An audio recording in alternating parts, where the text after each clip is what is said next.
Hello my dear student, welcome to my channel. நான் உங்கள் வாத்தியார் டாக்டர் ராமன். இந்த ஒரு பர்டிகுலர் சீரீஸில் என்சிஆர்டி கிளாஸ் 12 இருக்கக்கூடிய புக் பேக் கொஷின்ஸோட சொல்யூஷன்ஸ் தான் நம்ம பார்த்துட்டு இருக்கோம். அந்த வகையில் இப்போ நம்ம பார்க்க போகிற சாப்டர் வந்து ஹேலோ அல்கேன்ஸ் அண்ட் ஹேலோ அரேன்ஸ்.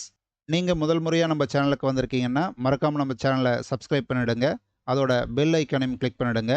இப்போ நம்ம வீடியோக்குள்ளே போகலாம்.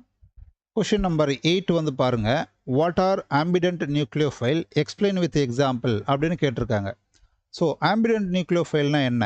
If the nucleophile has 2 nucleophilic centre then it is called ambident nucleophile. அதாவது ஒரே ஒரு நியூக்ளியோஃபைல் தான், அதுக்கு வந்து 2 அட்டாக்கிங் சைட் வந்து பாசிபிலிட்டி இருக்கும். ஒரு எக்ஸாம்பிளுக்காக நம்ம வந்து சைனைடு அப்படிங்கிறத வந்து நம்ம எடுக்கலாம். இந்த சைனைடுக்கு வந்து 2 ரெசனேட்டிங் ஸ்ட்ரக்சர் வந்து பாசிபிள்.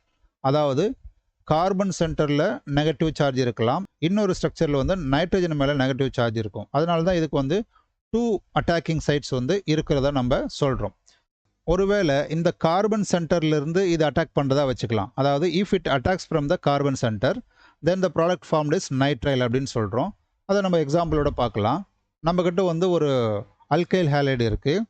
சைனைடு அப்படிங்கிற ஒரு நியூக்ளியோஃபைல் நம்ம எடுத்து நம்ம சப்ஸ்டியூஷன் பண்ணும்போது வர ப்ராடக்ட்டை பாருங்கள், கார்பன் சென்டர்லேருந்து இந்த அட்டாக்கிங் நடந்திருந்தால் மட்டும்தான் நமக்கு இந்த மாதிரி ஒரு லிங்க் கிடைக்கும். இதை பார்த்தாலே நமக்கு தெரியும், கார்பன் சைட்லேருந்து தான் இந்த பாண்ட் வந்து ஃபார்ம் ஆகுது. இந்த மாதிரி வரக்கூடிய ப்ராடக்ட்டுக்கு பேர் தான் நம்ம nitriles R simply alkyl nitriles அப்படின்னு நம்ம சொல்கிறோம். ஒருவேளை if it attacks from the nitrogen centre, அந்த சைனைடில் இருக்கக்கூடிய நைட்ரஜன் சென்டர்லேருந்து அட்டாக்கிங் நடந்தால் இதிலேருந்து வரக்கூடிய ப்ராடக்ட்டை நம்ம வந்து ஐசோசைனைடு அப்படின்னு நம்ம சொல்கிறோம். பாருங்கள், சேம் அல்கைல் ஹேலைடு தான், சைனைடு அப்படிங்கிற ஒரு நியூக்ளியோஃபைலை தான் நம்ம எடுக்கிறோம்.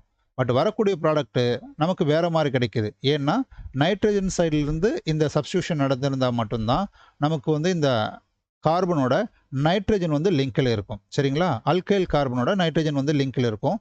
இந்த மாதிரி நமக்கு வரக்கூடிய ப்ராடக்ட்டை வந்து ஐசோசைனைடு, ஜென்ரலி அல்கைல் ஐசோசைனைடு அப்படின்னு சொல்கிறோம். ஸோ ஆக்சுவலாக இந்த மாதிரி நமக்கு வந்து ஒரு ஆம்பிடென்டேட் நியூக்ளியோஃபைல் இருக்குன்னா 2 விதமான ப்ராடக்ட் வரக்கூடிய சான்சஸ் இருக்குது அப்படிங்கிறதான் இது மூலமாக நம்ம தெரிஞ்சுக்கிறோம். ஓகேங்களா?